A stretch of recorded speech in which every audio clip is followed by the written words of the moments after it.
television is a massive, massive mass hypnotist to the global mind. And what happens is it is implanting a belief in reality by the minute, and then once we take on that belief implanted, when information enters the eyes, we edit it on the basis of that belief.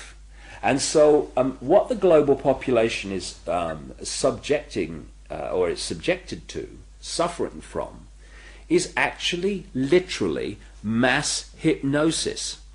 And when we talk about people who kind of start to see things and see the manipulation they couldn't see before, what do we say about them? What do they say about themselves? They say, I woke up.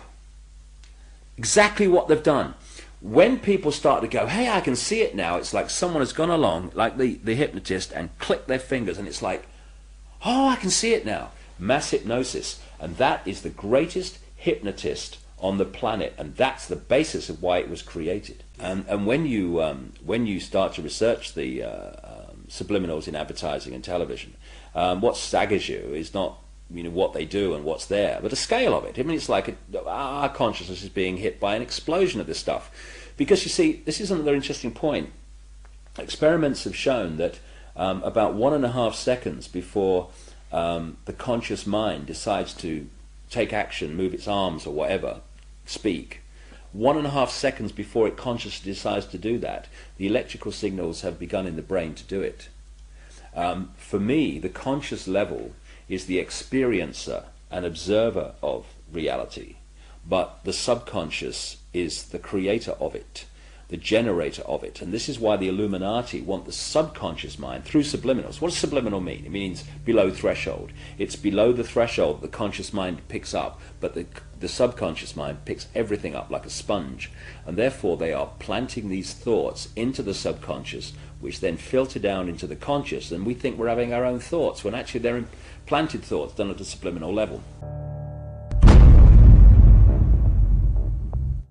And of course this is being used, this subliminal manipulation, in politics. I mean, of course we had that incident during the Bush-Gore farce of an election, when an anti-Gore political broadcast for Bush, they put a subliminal in of rats while they were talking, but they left it up too long, and you only had to play the tape back slowly, a little slowly, and up come rats as some anti-Gore statement was being made.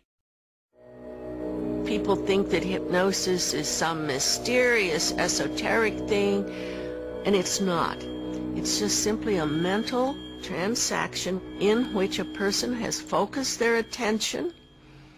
They've stopped being critical, and they're more open to suggestion.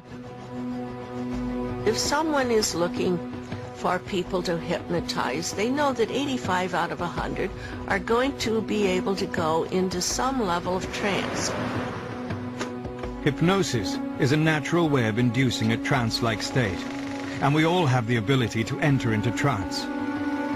At many times during every day of our life, we slip into trance-like states where we become absorbed in watching the television. The first order of business for a propagandist or an advertiser is to create the circumstances that will induce a state of mind that is favorable to the reception of their message. And that state of mind is the hypnotic state of mind, making television extremely important in this whole process of creating a unified mindset among the entire population. Have you ever bought something and then later on wondered why did you buy it? Well, that's a common everyday illustration of being triggered to make a purchase based on a conditioned response that has been built into us to have a preference for a particular product.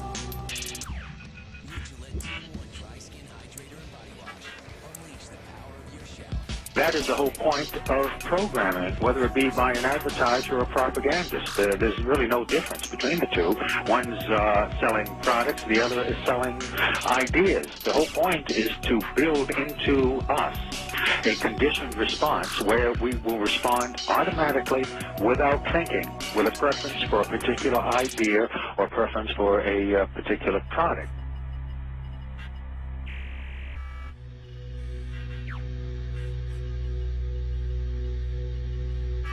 If you think about it, whenever you hear news broadcasters speak, you realize that their speech pattern is similar to the pattern speech of a hypnotist. The news broadcaster looks directly into the camera and into the eyes of the viewer, another hypnotic technique. Terror experts are working around the clock to head off any new attempt to attack America, and they're concerned that in the not-so-distant future, terrorists could easily blend in with the U.S. population. Bob Orr now on Al-Qaeda's latest tactics. U.S. officials are increasingly worried that the next attack on America could be carried out by Americans trained in terror. Report that will be released here in Washington tomorrow. It concludes that homegrown terrorism is on the rise.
Inside my mind.